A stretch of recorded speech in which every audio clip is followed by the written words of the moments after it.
Are you considering moving or relocating to Colorado and you just want to make sure that living in a Colorado mountain town is all that it's cracked up to be? Colorado, it is a state that will blow your mind when it comes to all of the mountain peaks, all of the grasslands, all of the skiing, all the outdoor activities that you can do.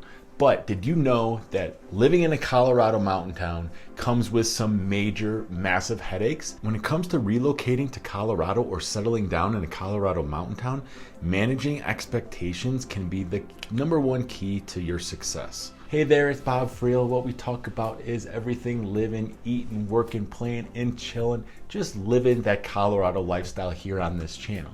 If you're considering moving or relocating anywhere in the state, feel free to reach out to us or stick around to the end. We have a real simple 3-step approach to help viewers just like you own a part of the Colorado dream.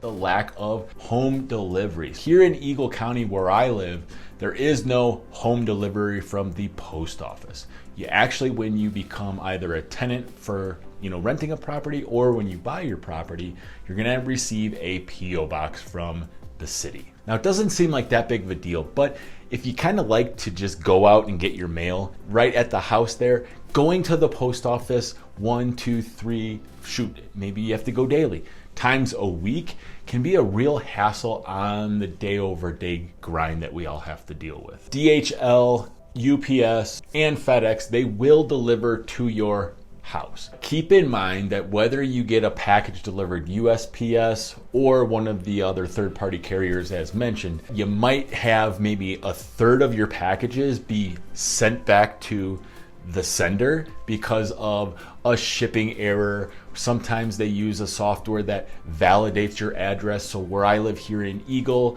my building doesn't even show up in a USPS search, which is totally strange. It is on the newer end of being constructed here. It's been around for about 2 years. That's one thing that if I knew going in, I probably would have planned a little bit better for all of the things that you have to kind of take care of when you move.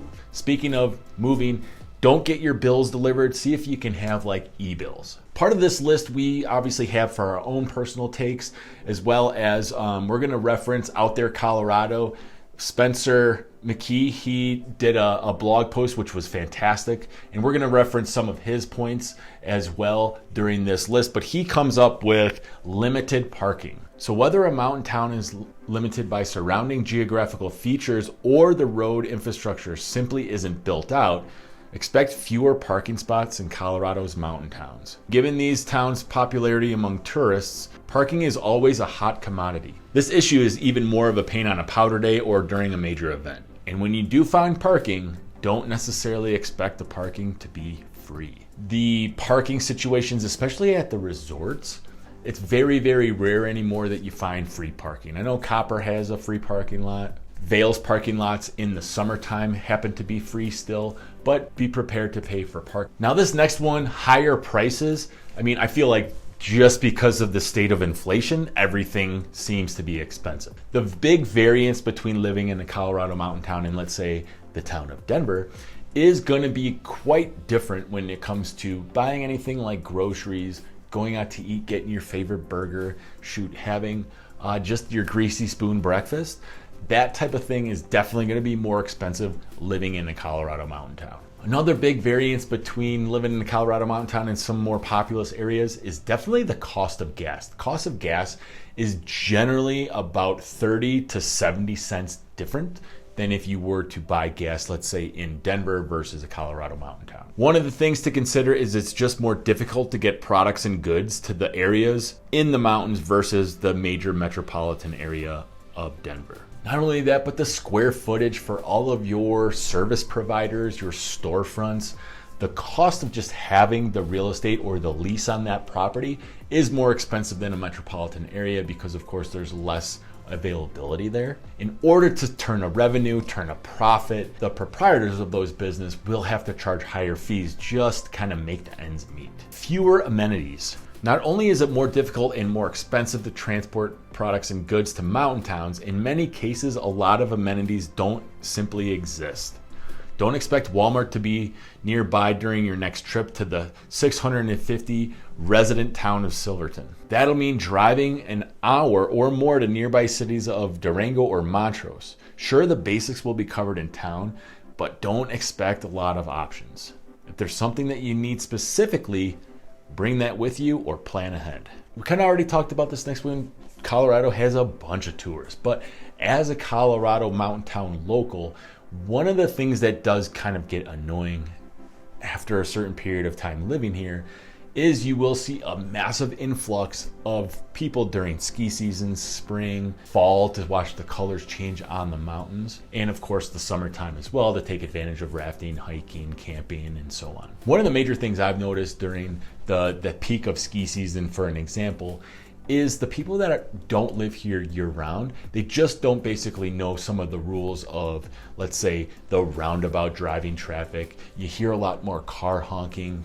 People seem to be a little bit more elevated in their aggression levels, whether it's the excitement of getting to the mountain on a POW day or not preparing properly for the major snowstorms that we have. It just seems that sometimes the tourists bring a little bit extra angst to the overall feel of like what a local truly feels like living here.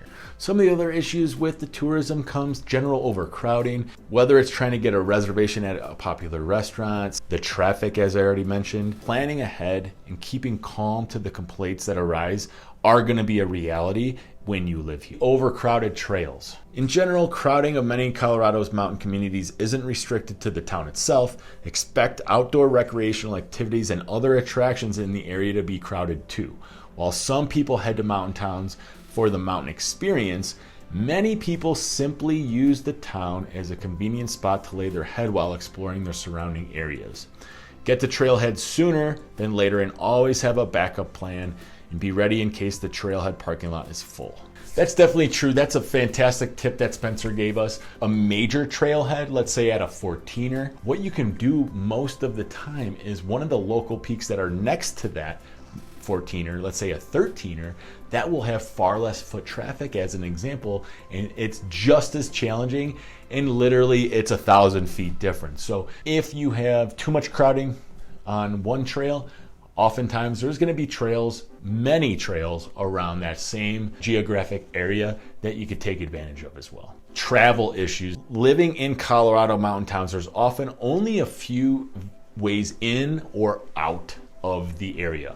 A lot of times the mountain towns are in valleys. Of course, the valley is surrounded by huge mountain peaks, so oftentimes there's one road in and one road out. So for instance, here in Eagle County, you have I-70 that basically runs you from the east of Denver all the way through Glenwood Canyon, which is a little bit further from where I am now. And a couple years back, there was a massive rainstorm.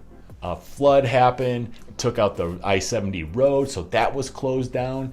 Not only that, but there was wildfires that shut down the road. Depending on the time of year, you might be landlocked. That example I just gave us was during summertime, so you could take some of these surrounding, side roads or BLM roads, dirt roads, to get to where you needed to go, but that obviously causes a longer travel day. In addition to the travel issues, your phone's GPS may not work as well as you would hope a lot of times. So I currently have AT&T service. I had Xfinity service right where I'm at, right here in my office. Xfinity would give me like no bars. Where AT&T, I have full bars the entire way from Vail all the way to Glenwood Springs. If you're traveling, you're not good with maps, or you don't know where you're going, you may want to plan ahead in regard to that, because sometimes your phone's GPS may not work. If you want to make Colorado your very own and own a piece of this great state, we make it really, really simple for you.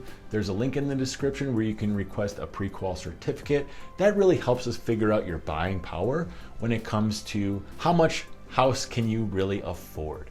What'll happen after you fill out that quick intake form is reach out to you and book a discovery call where we kind of figure out your wants, your needs, answer any and all of your questions, and really put an action plan together for you to call Colorado home and buy the home of your dreams. Leave a comment. What is the biggest thing that was a pain in the butt if you lived in a Colorado mountain town, you think? Let me know. And if there's anything that you want to know for a future video, please leave that in the comments again. And what we'll do is we'll do our research and get this information right back to our viewers. Take care, stay sweet, and do me a favor now, snoop around the channel and enjoy those sunny days.